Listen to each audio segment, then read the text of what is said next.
Has your life gone according to your grand plan? Are you living the life you dreamt of? I certainly didn't live the life I dreamt. My name is Hadassah. I'm one of the diaspora Jews. We were taken into captivity after the kingdom of Israel fell, first by the Babylonians, and then absorbed into the Persian Empire. My father died before I was born, and my mother died in childbirth, so I was taken on as an orphan by my cousin Mordecai. Mordecai is a God-fearing man. He raised me in Jewish tradition with Jewish love for God.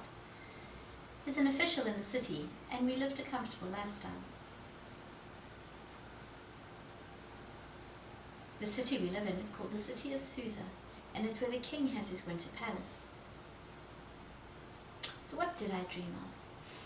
I dreamt of marrying a good, kind Jewish man, raising our children according to God's law, and maybe even returning to Jerusalem one day. And that was not to be. The king of our empire is called King Ahasuerus, and he was known to be a capricious man, a man who made laws on a whim and whoever currently held his favor. My story starts when the king returned from his unsuccessful military campaign against the Greeks.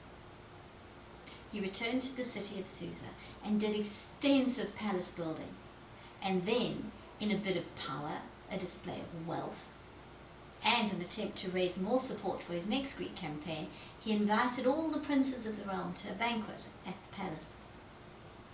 He made a law that they were all to do exactly as they pleased and to drink as much as they wanted. And after months of this drunken revelry, he decided to show off in one more way. So he called for his beautiful queen to display herself in front of all of this drunk and disorderly mob. Queen Vashti knew that this was against Persian protocol and an insult to her. She was beautiful, she was also of noble birth, and she refused. This hurt the king's pride.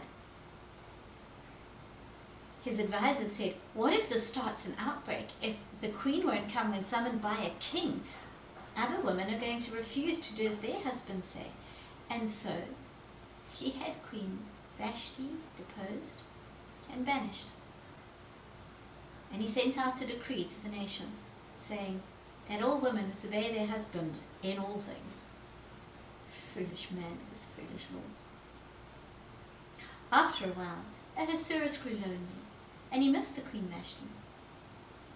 And so his advisors said, find a new queen, a young, beautiful virgin.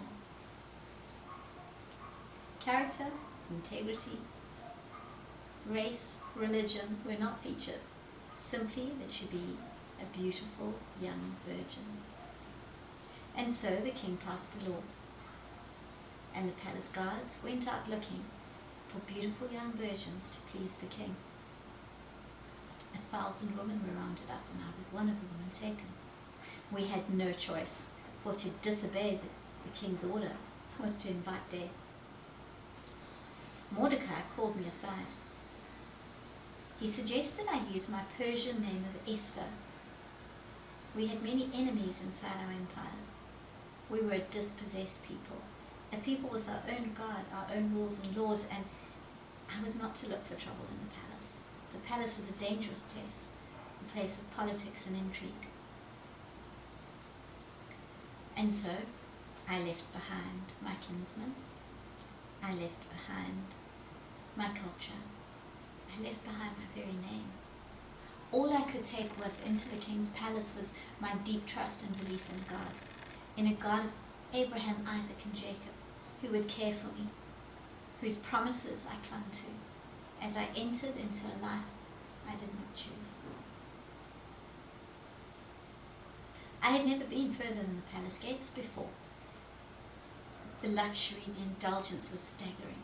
The women's quarters were just whispers of silken drapes, the smell of exotic perfumes, beautiful satin cushions on which to lounge, and any food your heart desired.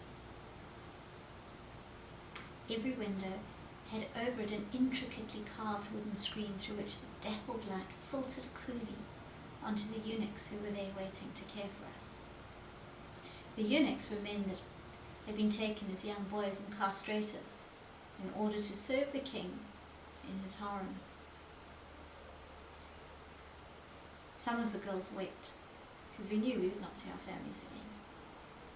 Some of them were really making demands for their gain, what they could get out of this. I just stood there. I couldn't believe how foreign this culture was, how different to everything that I had been taught in the ways of God. Some of the girls saw it as an opportunity to rise up out of poverty. Others saw it as an opportunity to gain influence for their families. I just saw it as a time and a death of all my dreams, a death of my hopes and aspirations. I think it was this sadness that Hagar, the head eunuch, saw. Anyway, I found favor with him and he was extremely kind to me. He took special care of me. The law said that it would take 12 months of preparation for each of us to be ready to go before the king. And so, we had a year of beauty treatments, a year of lessons on Persian law, Persian protocol, but most important, on how to please a king.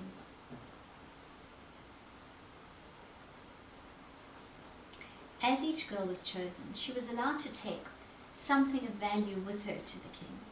Most of the girls chose extravagant jewelry. It felt a little bit like selling yourself, and I chose nothing. So the night my turn came, after the slaves had bathed me, perfumed me, Hagar chose for me a very simple but elegant robe. And unbedorned, I walked through the palace. My heart was so heavy in my chest. Tonight I would meet the king, a man known to be besotted with women, a man known to be arrogant and selfish. I remember being very self-conscious walking through the palace towards his rooms. Hagar held my arm to steady me. I tried to stop my hands shaking. I remember praying on the way there that this would pass quickly, and I would fade into the oblivion of a harem and make the best out of this life I hadn't chosen. When we got to the king's room, Hagar knocked, and a voice called for us to enter. I heard Hagar close the door behind me, and I could see the silhouette of the king as he looked out of the window, his back to the room.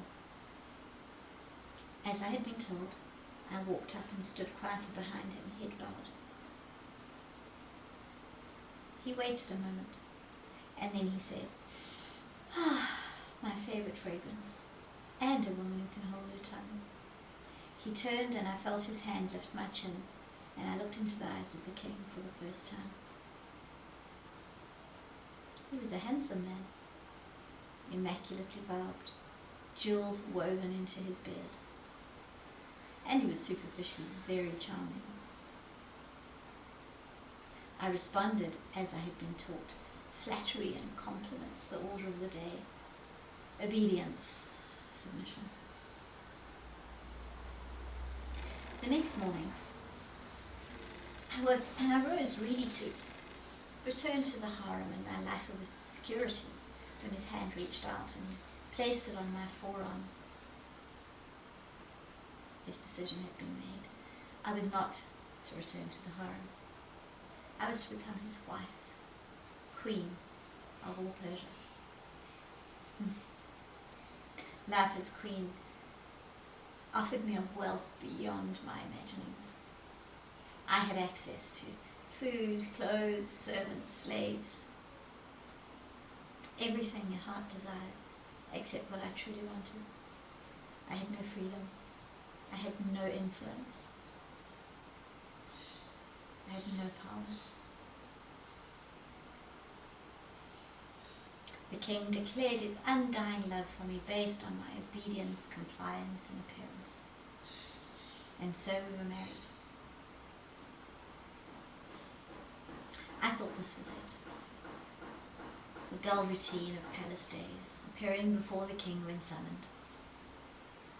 sending messages to Mordecai by the eunuchs who were still my friends, to keep in touch with the outside world.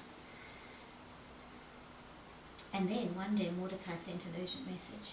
He overheard some of the eunuchs plotting to kill the king at the palace gates. As soon as I entered the king's chambers, I told him of the plot, and I told him that it was Mordecai who had sent word. The king investigated and had the men executed.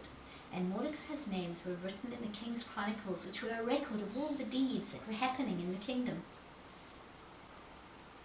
And the months passed, and the king was a fickle man, and he had a short attention span. He grew bored of most things fairly quickly, and that included his beautiful new bride. He had a new favorite, a man named Haman.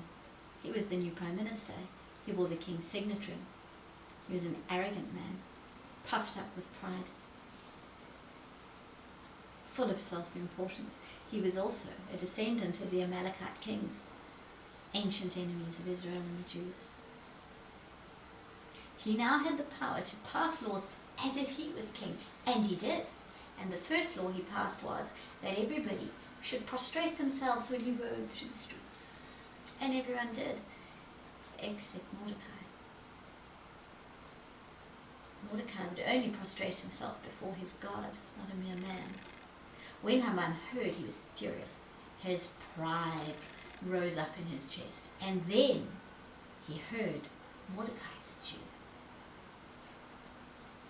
Old, bitter hatred rose in his chest.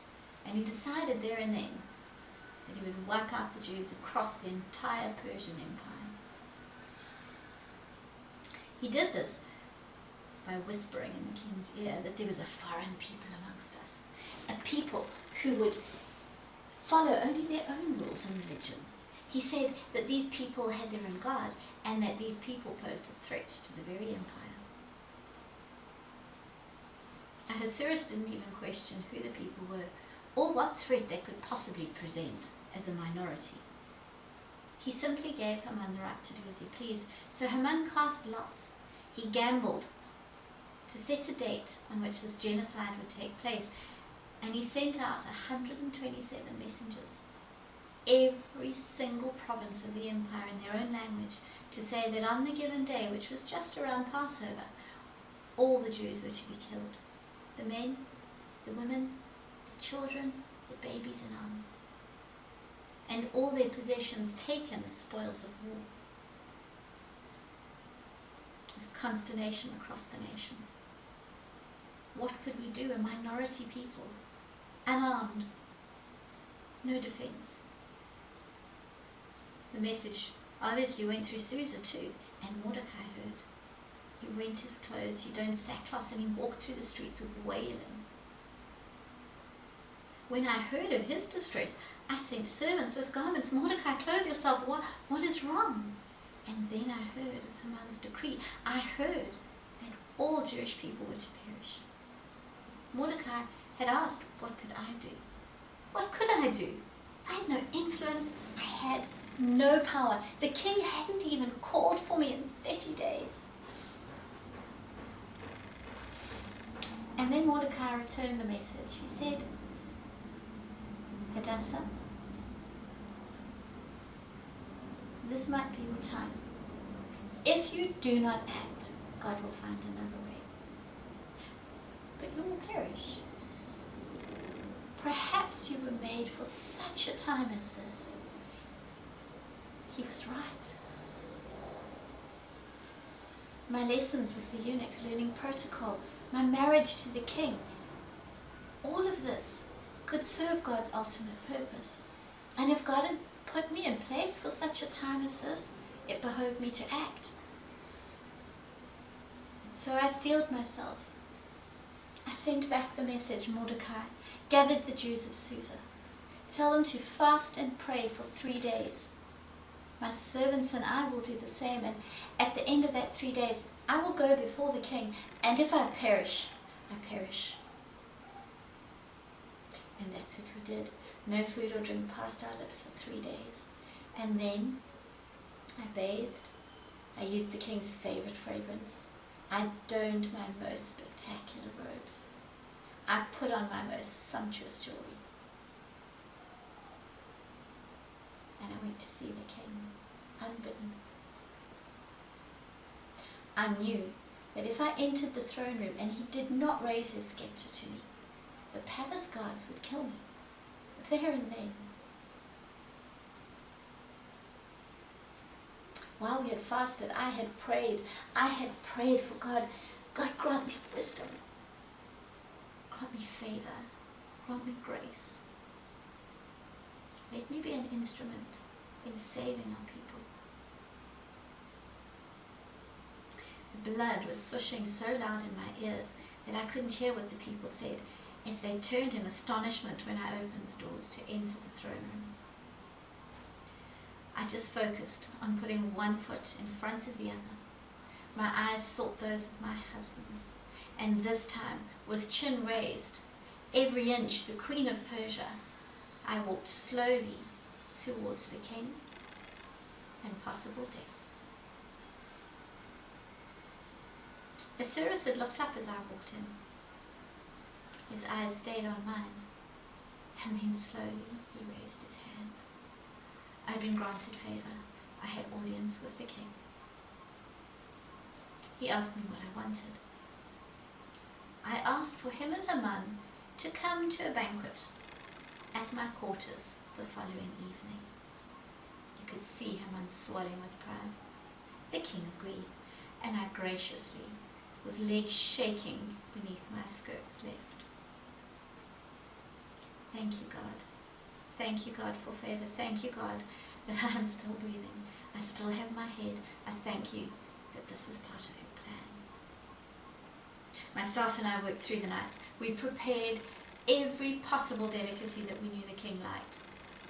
We set up the banquet on the roof gardens underneath the pavilion with the most beautiful goblets, golden plates, spectacular wine, beautiful flowers. And when the king and Haman came, they enjoyed the feast. And when they'd had their fill, the king turned to me and said, "Now, queen, what is it you seek? I'll give you anything to half my kingdom." But I knew that King Ahasuerus loved lavish displays. He loved the sumptuous luxury that we'd offered him, and so I requested that they both return the following night. And he agreed.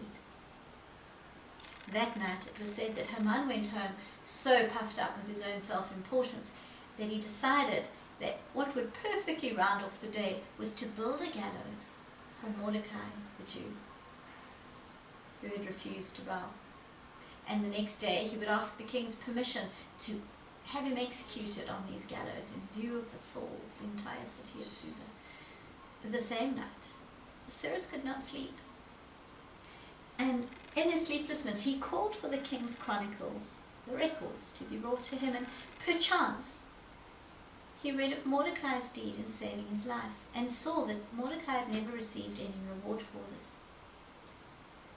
So the next day, when Haman marched in to manipulate the king in order to order the execution of Mordecai, Ahasuerus had something else on his mind, and he said, "Haman, what do you think we should do for someone who has pleased the king?" Haman was convinced he could only mean him, and he thought up the most wonderful, extravagant reward he could. Imagine his horror when he found out not only was he not even referred to, he was not to be honored, but it was his arch enemy Mordecai the Jew. And Haman would have to carry it out himself. So Haman had to take a robe worn by the king in public and drone Mordecai in this robe. He then had to seat him on one of the king's horses with their royal crowns and parade him through Susa, saying, "This is how the king treats a man who he honors and with whom he is pleased." His slaves later said that when he got home, his wife Zereth said to him, "This ultimate humiliation is your own fault. You should never have tried to harm the Jews. Be it on your own peril." This warning was a little bit too late.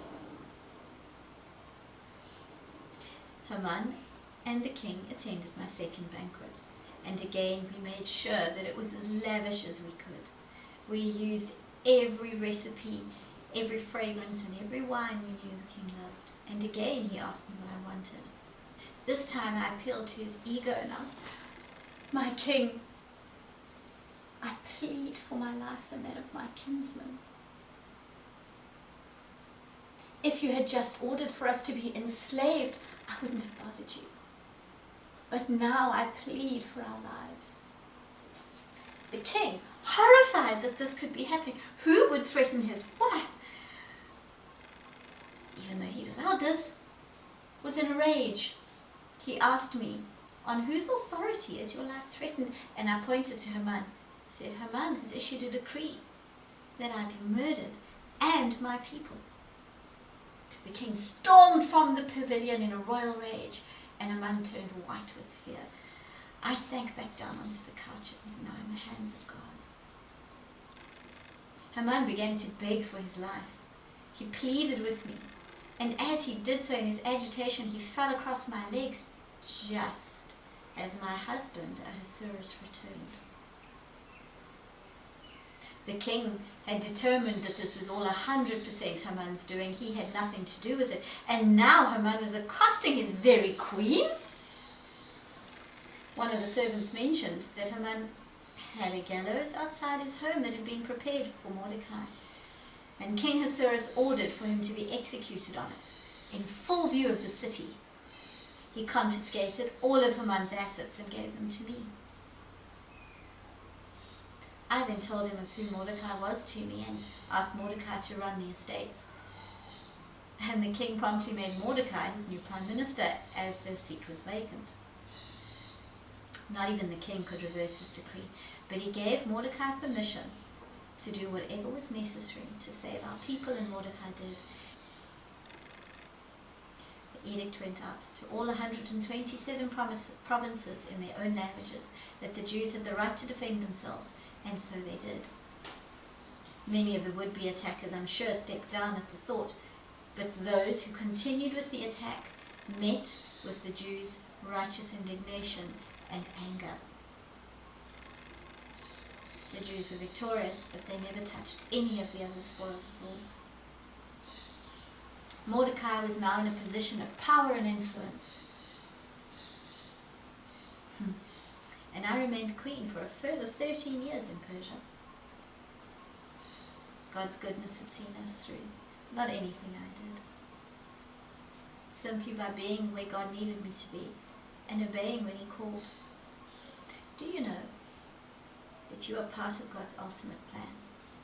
That you are exactly who you are and exactly where you are for such a time as this. I need to return to the palace to my duties, and I leave you with God's blessing.